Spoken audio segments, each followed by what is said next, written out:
धीरे धीरे करे सब काम, रफ्तार में क्या है दम। ये कहावत आज के दौर में भी कितनी सटीक बैठती है।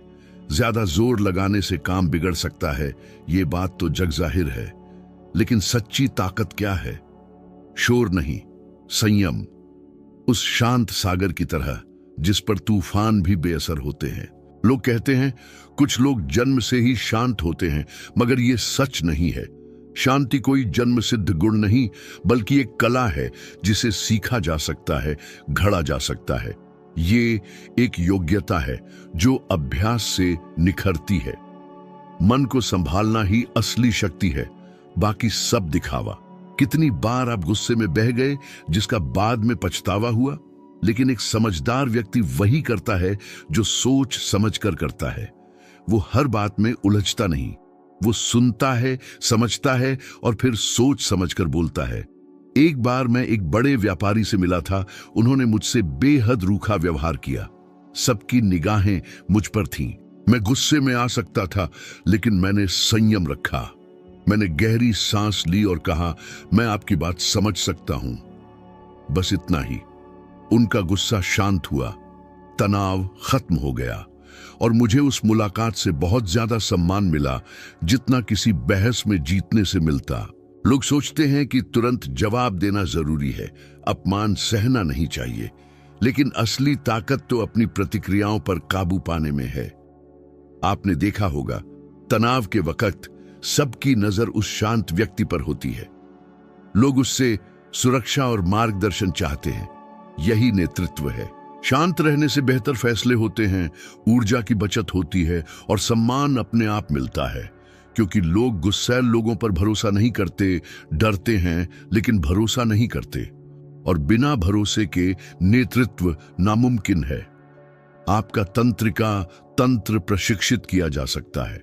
जैसे मांसपेशियां कसरत से मजबूत होती हैं, वैसे ही आपका संयम भी मजबूत होगा। लेकिन कई लोग मेहनत नहीं करना चाहते, बहाना बनाते रहते हैं। मैं ऐसा ही हूं, मुझे गुस्सा आता है। नहीं, आप ऐसे हैं और आप बदल सकते हैं। देखें आपको कौन परेशान करता है, कौन सी बातें आपको चिढ़ाती हैं। इन सब पर गौर करें, लिख लें, सोचें, फिर तैयारी करें। पहले से सोच लेना कायरता नहीं, बुद्धिमत्ता है। सोचें कि अगली बार आप कैसे प्रतिक्रिया देंगे।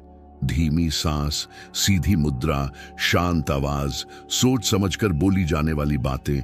सोचिए, कोई आपको सीधा ताना मार रहा है, सब आपसे जवाब की उम्मीद कर रहे हैं। आप मुस्कुराते हैं चुपचाप, कमतर नहीं बल्कि ऊपर उठकर। आप जीतने के लिए नहीं बल्कि नेतृत्व करने के लिए खड़े हैं।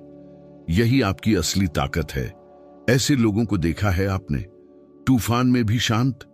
उन्होंने अभ्यास किया है, बेकार बातों में उलझने से बचने का अभ्यास। आप भी बन सकते हैं ऐसे।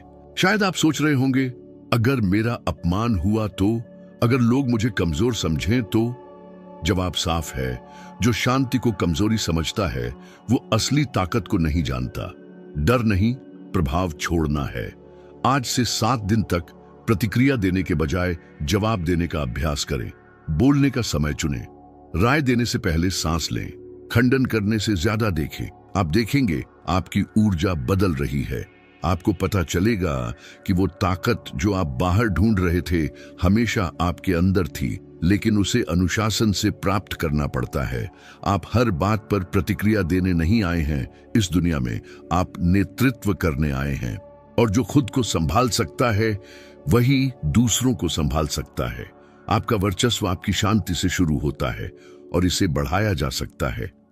आज, अभी, यहां ज्यादातर लोग एक चुपके से गलती रोज करते हैं, दूसरों के मिजाज को अपना मिजाज बनने देना। आप खुश होकर उठते हैं, लेकिन कोई रूखा बोल देता है और आपका मिजाज बिगड़ जाता है। आपने अपनी शांति, अपनी शक्ति किसी और को दे दी। समझे, दूसरों की जल्दबाजी आपकी जिम्मेदारी नहीं, उनका गुस्सा आपका काम नहीं, आसपास की हलचल से आपका संतुलन नहीं बिगड़ना चाहिए। इसके लिए भावनात्मक ऊर्जा का प्रशिक्षण जरूरी है। जो आपके अंदर आता है और जो रहता है उसे नियंत्रित करें। कभी देखा है कि कुछ जगहों पर आपकी ऊर्जा कम हो जाती है? कुछ लोग तनाव फैलाते हैं और कुछ शांति। ये कोई जादू नहीं, ऊर्जा का नियंत्रण है। आपके अंदर क्या है ये दिखता है, भले ही आप कुछ न बोलें। ज्यादातर लोग आईने की तरह प्रतिक्रिया देते हैं, लेकिन जो अपनी ऊर्जा को संभालता है वो प्रतिक्रिया नहीं, परिभाषा देता है। वो कमरे में आता है और माहौल बदल देता है बिना आवाज उठाए। वो केंद्र है, उपग्रह नहीं। एक बार मैं कुछ बड़े निवेशकों से मिला। एक आदमी जाना जाता था अपनी तीखी बातों के लिए। जब उसने मुझे चिढ़ाया तो मुझे गुस्सा आया, लेकिन मैंने खुद को संभाला। मैंने कुछ नहीं कहा। कमरे में सन्नाटा छा गया। मैंने ताकत से नहीं, अपनी ऊर्जा को बचाकर जीत हासिल की। कितनी बार आप सही थे, लेकिन अपनी भावनाओं को संभाल न पाने की वजह से हार गए। ऊर्जा की रक्षा करना सिर्फ आत्मनियंत्रण नहीं, लंबी अवधि की रणनीति है। आप दूसरे के मिजाज के मुताबिक नहीं बदलेंगे। आप पत्ता नहीं, धारा में पत्थर हैं। ये आसान नहीं, प्राकृतिक नहीं। प्राकृतिक है प्रतिक्रिया देना, लेकिन श्रेष्ठता अभ्यास में है।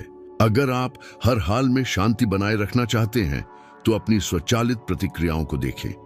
कौन सा व्यवहार आपको परेशान करता है? आलोचना, रुकावट, उदासीनता। देखें और तैयारी करें। इन परिस्थितियों की कल्पना करें। अपनी मुद्रा, आवाज, खामोशी का अभ्यास करें। सोचें, आप एक तनावपूर्ण दिन के बाद घर आते हैं। कोई परिवार का सदस्य कुछ कड़ा बोल देता है। आप क्या करते हैं? झगड़ा करते हैं या सांस लेते हैं, सुनते हैं और शांति से जवाब देते हैं? लोग हमारी सीमाओं को परखते हैं और यह सोचना गलत है कि प्रतिक्रिया न देकर हम हार रहे हैं। लेकिन मैं कहता हूं, उससे बड़ी कोई ताकत नहीं जो जानता है कि वो तबाह कर सकता है लेकिन बनाना चुनता है। जो जानता है कि वो टकरा सकता है लेकिन नेतृत्व करना चुनता है। अब्राहम लिंकन को देखें। उनका शासनकाल उपहास, अपमान और कम आंकने से भरा था, लेकिन उनकी जुबान की ताकत नहीं, उनका संयम प्रभावित करता था। उनकी शक्ति स्वयं पर नियंत्रण से आती थी। उन्होंने मौन को तलवार और शांति को ढाल बनाया। आपके जीवन में कितनी बार आपकी आवेगपूर्ण प्रतिक्रियाओं की वजह से आपने अवसर, रिश्ते या अपनी सेहत गंवा दी? हर भावनात्मक विस्फोट की कीमत चुकानी पड़ती है। सम्मान कम, ऊर्जा खत्म, प्रतिष्ठा धूमिल। आप हफ्तों तक भुगतते हैं किसी बात का जो कुछ सेकंड चली, लेकिन रास्ता है। आप तय कर सकते हैं कि अब आपकी ऊर्जा बाहरी कारकों से प्रभावित नहीं होगी। आप केंद्र बन सकते हैं, उपग्रह नहीं। अगले 3 दिन सुबह उठकर 5 मिनट शांति से बिताएं, गहरी सांस लें, उस ऊर्जा को स्थापित करें जिसे आप उस दिन ले जाना चाहते हैं। मुश्किल परिस्थितियों की कल्पना करें, तय करें कि आप कैसे व्यवहार करेंगे। आप देखेंगे कि जब अराजकता आएगी, और आएगी ही, आप तैयार होंगे, क्योंकि दुनिया शांत नहीं हुई, आप मजबूत हुए हैं। ताकत दूसरों को नियंत्रित करने में नहीं, अपने आप को नियंत्रित करने में है। यह असली प्रभुत्व है, बाहर वालों पर नहीं, अपने अंदर पर। क्योंकि अंत में यही तय करता है कि कौन नेतृत्व करता है और कौन केवल प्रतिक्रिया देता है। क्या आपने कभी गौर किया है कि खामोशी लोगों को बेचैन करती है? कुछ सेकंड का मौन और कोई उसे भरने की जल्दी करता है, जैसे खामोशी खतरा हो। लेकिन कम ही लोग जानते हैं कि खामोशी एक हथियार है।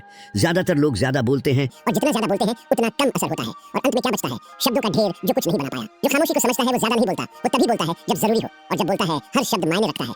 मैं 1937 में शिकागो में एक नेतृत्व सम्मेलन में था। एक आदमी ने मेरे काम पर सवाल उठाया। सब मेरा जवाब सुन रहे थे। मैं जवाब दे सकता था, अपने विचारों का बचाव कर सकता था, लेकिन मैंने उसे देखा, सांस ली और कहा, अगर मुझे आपको समझाना होता तो मैं पहले ही मेरा काम बचा होता। अच्छा कहा, लोग ध्यान से सुन रहे थे, क्योंकि मैं सही से बोल रहा हूं और चुप रहना चाहिए। खामोशी रणनीति है, प्रभुत्व है, लेकिन जरूरत चाहिए, क्योंकि खामोशी दिखाती है